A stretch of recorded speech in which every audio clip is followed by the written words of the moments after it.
जय हिंद दोस्तों, स्वागत है आप सभी का सूर्य ग्लो ऑफिशियल चैनल में। दोस्तों मैं प्रीति आज 21 अक्टूबर 2024 के करंट अफेयर को अपने वीडियो में कवर करूंगी। ऐसे क्वेश्चंस भी लेकर आई हूं जो कि एग्जाम्स के लिए काफ़ी इंपॉर्टेंट है। अगर आप एग्जाम की तैयारी कर रहे हो तो हर एक क्वेश्चन का एनालिसिस होगा, कंप्लीट डिटेल होगा, ताकि कोई भी क्वेश्चन समझने में असमर्थ ना रह सके कोई भी। तो चलिए अपने वीडियो की ओर बढ़ते हैं। आज के करंट अफेयर को कवर करती हूँ और आपके लिए आज का जो पहला प्रश्न है वो ये है कि NHRC national conference on the rights of older people concluded. जो पहला प्रश्न है वो काफ़ी ज़्यादा सरल है और प्रश्न में पूछ रहा है कि NHRC के द्वारा जो अभी नेशनल कॉन्फ्रेंस हुआ कहाँ पर संपन्न हुआ, किस लिए हुआ, ये ओल्ड पर्सन के अधिकारों के लिए। ठीक है, तो ये कहाँ पर संपन्न हुआ ये प्रश्न में पूछ रहा है। आप कमेंट बॉक्स में कमेंट कर सकते हैं यदि आपको इसका उत्तर पता हो तो, वरना मैं तो हूँ ही, मैं आपको इसका उत्तर जरूर बताऊंगी। सबसे पहले हम इसके कुछ एनालिसिस कर लेते हैं, इसके बारे में कुछ जान लेते हैं। यदि आपसे कोई पूछे कि NHRC कौन है, आपके मन में भी ये प्रश्न हुआ होगा कि ये NHRC कौन है जो कि राइट्स ऑफ ओल्डर पीपल के लिए कॉन्फ्रेंस बैठाया। तो देखिए NHRC कौन है, यही है जो कि ये कर सकता है, जिसका फुल फॉर्म है national human right commission of India. केवल यही है जो ह्यूमन राइट्स के लिए किसी भी तरह का कॉन्फ्रेंस कर सकता है, ह्यूमन राइट्स के लिए अधिकारों का मतलब अधिकार बता सकता है। ठीक है, के द्वारा ये कॉन्फ्रेंस किया गया जब इनका 31वां फाउंडेशन डे चल रहा था। ठीक है, उस दौरान इस मतलब ओल्डर पीपल के राइट्स का अधिकार का जो है कॉन्फ्रेंस किया गया था। ठीक है, कहाँ पर किया गया था तो साफ साफ है ये विज्ञान भवन, नई दिल्ली में जो विज्ञान भवन है वहां पर किया गया था इस कॉन्फ्रेंस को। ठीक है, इसके जो चेयरपर्सन थे वो कौन थे, यानी इसके जो मेन चेयरपर्सन थे वो कौन थे, तो जो यूनियन मिनिस्टर अमित यादव जी हैं वो थे इसके चेयरपर्सन। ठीक है, जो कि काफ़ी ज़्यादा इम्पॉर्टेंट है। अगर आप एग्ज़ाम की तैयारी कर रहे हो तो ये जानना काफ़ी ज़्यादा इम्पॉर्टेंट है कि जो अभी हाल ही में ओल्डर पर्सन के राइट के लिए कॉन्फ्रेंस किया गया था नई दिल्ली में, तो उसके जो चेयरपर्सन थे वो कौन थे, तो जिसका उत्तर आपको बताना है अमित यादव, जो कि एक यूनियन मिनिस्टर है। ठीक है, अब इसका उत्तर आपको पता चल ही गया होगा। अगर आपको पता चल गया है तो आप कमेंट बॉक्स में कमेंट कर सकते हैं। इसका जो उत्तर होगा वो होगा नई दिल्ली। आशा करते हैं आपको पहला प्रश्न आसानी से समझ में आ गया होगा। चलिए अपने दूसरे प्रश्न की ओर बढ़ते हैं। दूसरा इंपॉर्टेंट क्वेश्चन क्या है ये देखते हैं और जानते हैं। दूसरा इंपॉर्टेंट क्वेश्चन कह रहा है the financial assistant under the Jharkhand Maiya Samman Yojana has been increase from 1000 per month to dash per month. यानी कि देखिए झारखंड सरकार, आप में से बहुत से लोगों को पता होगा, बहुत से लोगों को नहीं पता होगा, मैया सम्मान योजना क्या है जो झारखंड में चल रही है। ठीक है, देखिए मैया सम्मान योजना क्या है। दरअसल मैया सम्मान योजना झारखंड सरकार द्वारा लाया गया, हेमंत सोरेन द्वारा लाया गया था। ठीक है, यहाँ के जो CM है उनके द्वारा लाया गया था झारखंड मैया सम्मान योजना। ठीक है, इसके तहत क्या था कि झारखंड में जो एक 18 साल से ऊपर महिला है उनको जो है 1000 रुपये प्रति माह दिया जाएगा इस योजना के तहत।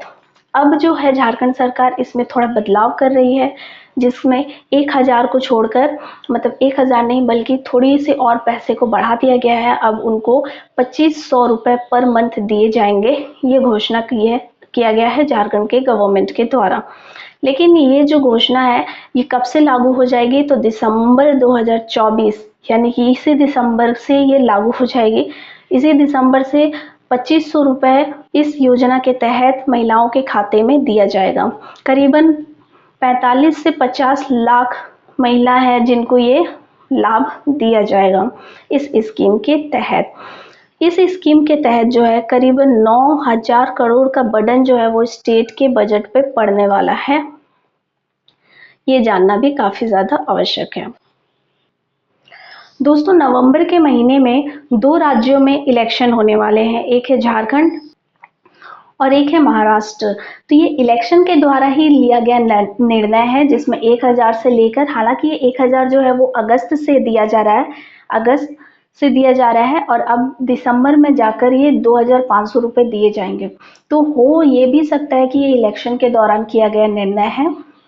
अगर शायद हेमंत सोरेन की सरकार जीतती है तो ये मिलेगा, वरना इसके अलावा केंद्र सरकार के द्वारा यानी नरेंद्र मोदी जी के द्वारा भी झारखंड में एक योजना लाया गया है जो कि है गोगो दीदी योजना। हालांकि आपको इसके बारे में पता चल ही गया होगा किसी न किसी ऑनलाइन वेबसाइट पर। ठीक है, ये जो गोगो दीदी योजना है ये भी झारखंड में लाया गया। क्यों लाया गया? ये भी महिलाओं के लिए लाया गया। इस योजना के तहत क्या है ना, गोगो दीदी योजना जो कि केंद्र सरकार के द्वारा लाया गया था, इस योजना के तहत क्या था कि गवर्नमेंट जो है वो प्रति माह प्रत्येक महिला को 2100 रुपए उसके बैंक अकाउंट में देगी। ठीक है, इस योजना के तहत। पर ये योजना जो था गोगो दीदी योजना, ये तब लागू होगा जब वहां पर बीजेपी जीतेगी, यानी झारखंड पर जब बीजेपी का झंडा गड़ेगा तभी जाकर ये गोगो दीदी योजना मतलब ये आरंभ होगा, अन्यथा ये आरंभ यहाँ होने वाला नहीं है। तो आप ये इनडायरेक्टली आप समझ सकते हो कि ये इलेक्शन का ही एक खेल चल रहा है।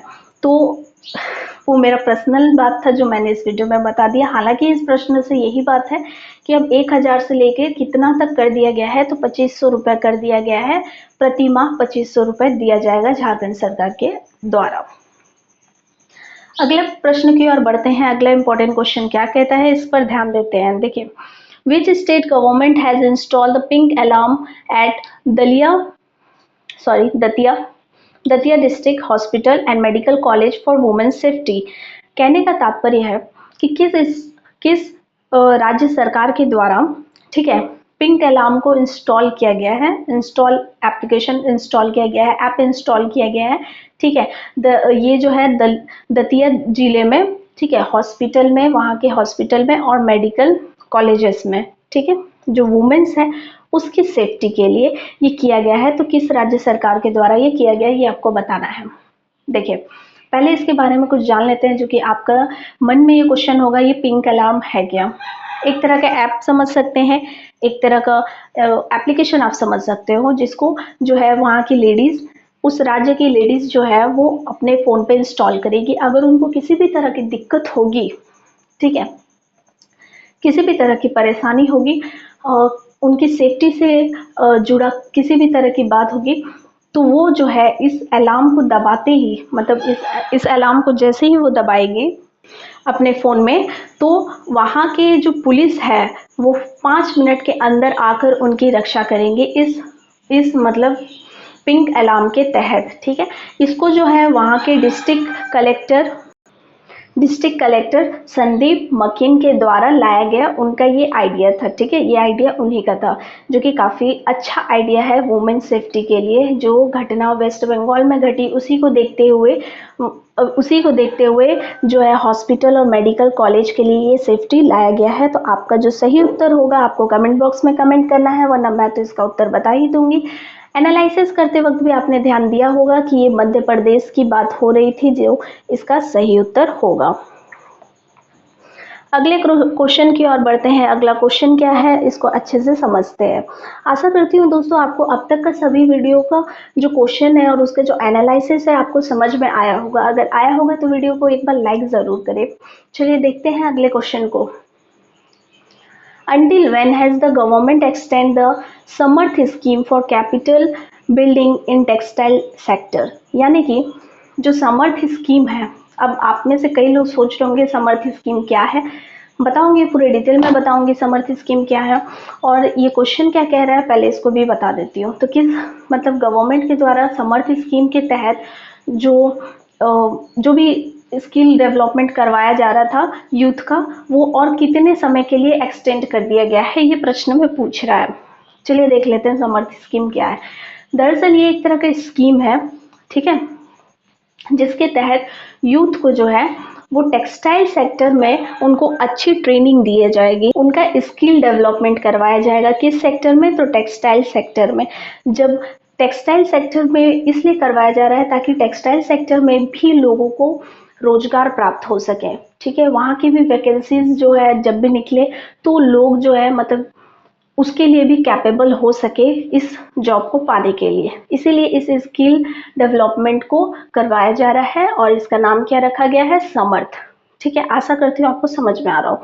देखिए, अब ये समर्थ स्कीम जो है अब इसको बढ़ा दिया गया है। अब इसकी ट्रेनिंग जो है वो 2 साल के लिए बढ़ा दिया गया है, यानी कि मार्च 2026 तक ये जो है ट्रेनिंग चलेगी। ठीक है, टेक्सटाइल सेक्टर में ये बेसिकली नॉलेज को मतलब उनके ट्रेनिंग को ग्रोथ करवाया जाएगा, मतलब स्किल को ग्रोथ करवाया जाएगा। आप समझ सकते हो, स्किल का डेवलपमेंट करवाया जाएगा। ठीक है, इसके लिए कुल बजट कितना होगा, तो इसके लिए 495 करोड़ इसका कुल बजट होगा। कितने लोगों तक का इसका लाभ पहुंचेगा, तो करीबन 3 लाख पीपल को इसका लाभ पहुंचेगा। ठीक है, इस स्कीम के तहत इंडस्ट्री और यूथ या कोई भी पीपल, उनके लिए काफ़ी ज़्यादा इम्पोर्टेंट है। इंडस्ट्रीज़ को उनके एम्प्लॉयज़ मिल सकते हैं अगर एम्प्लॉयज़ को नॉलेज हो तो, और एम्प्लॉयज़ को इस स्कीम के तहत स्किल प्राप्त हो जाएगा जो कि कंपनी के लिए काफ़ी ज़्यादा बेनिफिशियल हो जाएगा और यूथ के लिए भी बेनिफिशियल हो जाएगा वो कंपनी में काम करना। ठीक है, तो इस स्कीम का यही मेन मकसद था, जिसको अब बढ़ाकर कितना कर दिया गया है, मार्च 2026 कर दिया है। ठीक है, तो इसका जो सही उत्तर होगा वो होगा मार्च 2026। दोस्तों, आज 21 अक्टूबर से जुड़ा ये इम्पोर्टेंट क्वेश्चंस आपको समझ में आया होगा, तो वीडियो को लाइक ज़रूर करें, शेयर ज़रूर करें और सब्सक्राइब करें ताकि डेली नोटिफिकेशन आप तक सबसे पहले पहुंचे। धन्यवाद।